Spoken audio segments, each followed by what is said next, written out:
Good morning, good afternoon, good evening, wherever you are in the world and whatever time you're watching this video. Um, Apologies for not getting more box videos out as quickly as I usually do. There's just been a lot going on, and I mean a lot going on, and we're working on some big things, and there's a major announcement. I think I'm still contemplating, but I'll talk to you about that at some other point. But here's some interesting news. If you don't already know, Seth Mitchell and Chris Arreola, the fight has been confirmed. As I mentioned before, the rumor was that they were going to fight. It's confirmed. I believe it's either September 6th or 9th. So it's going to be an interesting fight. A lot of people expect Arreola to win the fight based on the fact that Arreola's got a better chin. But the beating Arreola took in his last fight against Stavern, and Seth Mitchell's interesting win against Jonathan Banks. He looked out of there. I think rounds 2 or 3 where Banks put it on him, and if it wasn't for Banks pulling up short and not finishing Mitchell off, we wouldn't even be talking about this fight today. So there's a serious question mark around Seth Mitchell's chin. He's a nice guy, don't get me wrong, but whether he's going to be able to beat Arreola is another matter altogether. Fair dues if he does, but it all depends on what Arreola's got left. And Seth Mitchell's obviously going to grow in confidence from the fight he had before. So, but I think if Arreola gets the opportunity to hurt Mitchell, he'll get him out there. Okay, moving swiftly on. Like I said, Brook now is fighting Zischenko. That was of real no surprise there. I suspected that Eddie Hearn would announce this fight. It's pretty obvious to me. Zischenko is best known for beating Ricky Hatton. And on the subject of Ricky Hatton, here I go again with another rumour. I'm hearing a vicious rumour going around that Ricky Hatton doesn't want to go away the way he did against Zischenko, and there's rumours flying around of Hatton coming back to have one final fight to say goodbye to the fans. Sounds interesting to me. Pretty believable. So let me know what you guys think about that. What else can we talk about? Terence Crawford, the interesting lightweight. Some people call him next Pernell Whitaker. Talks about him going to Hollywood. Don't know what that's all about. It's on his Facebook page said he was going to Hollywood. Don't know what that means, but let's stay tuned about that as well.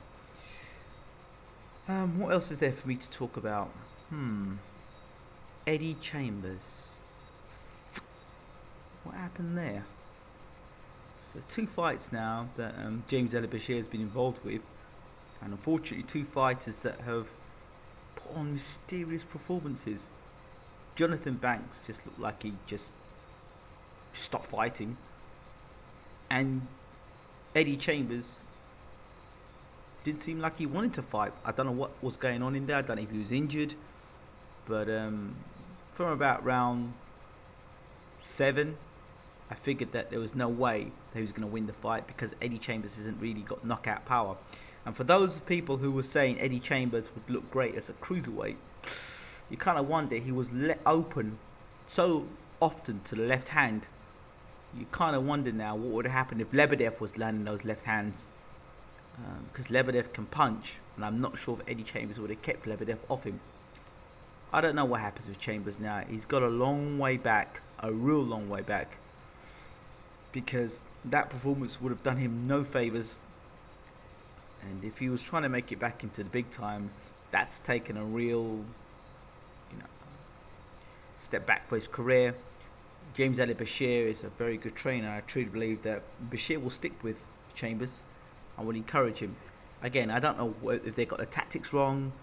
I don't know. But it really was not a good performance from Eddie Chambers, and your last fight sticks like mud.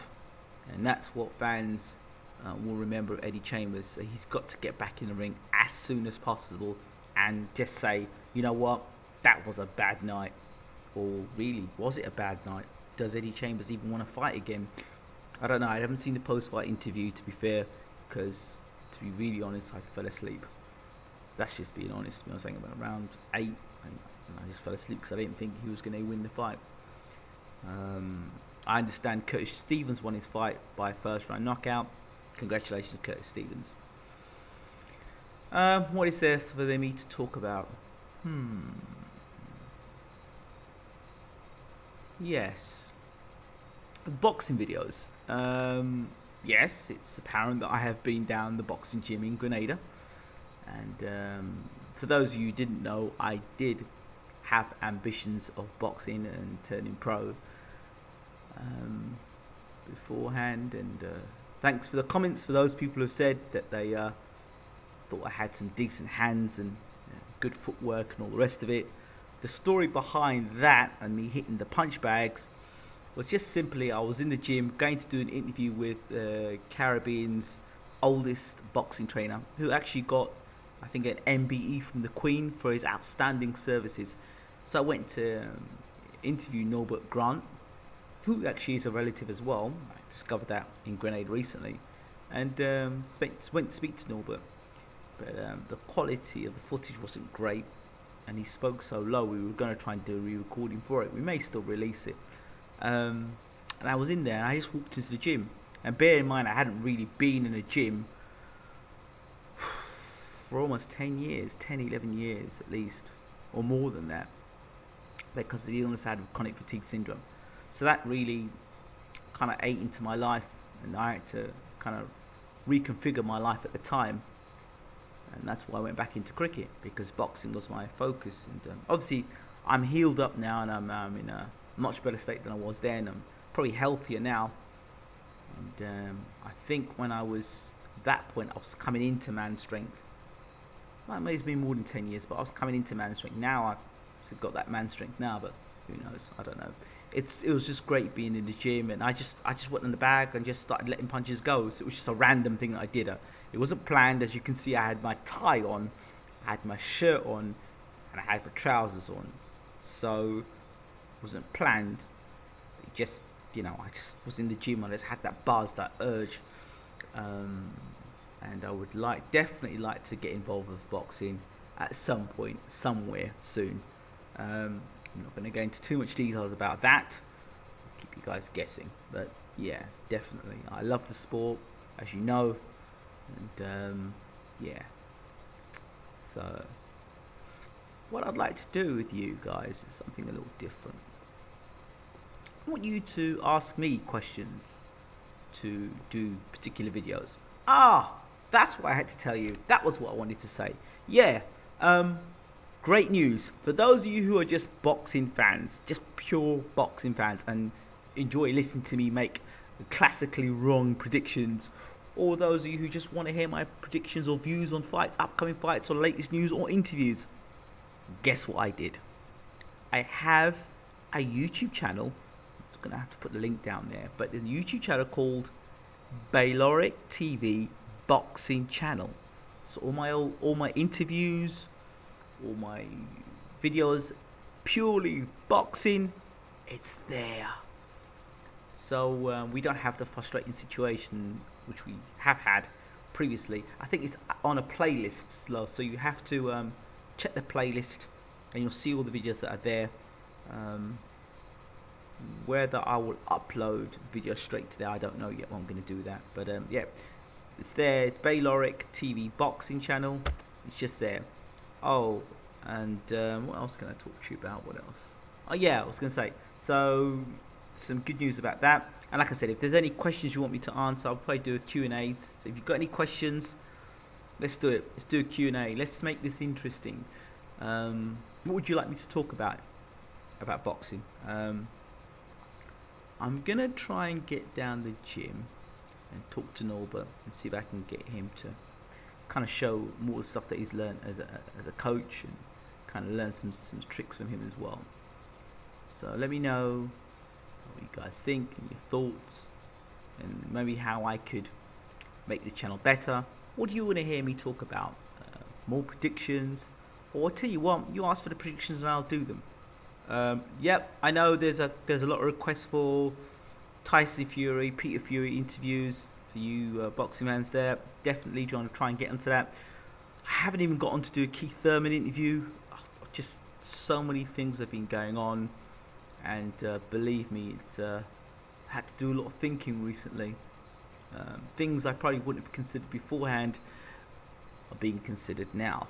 I mean, seriously considered. So as soon as I can give you any more information, I'll let you know.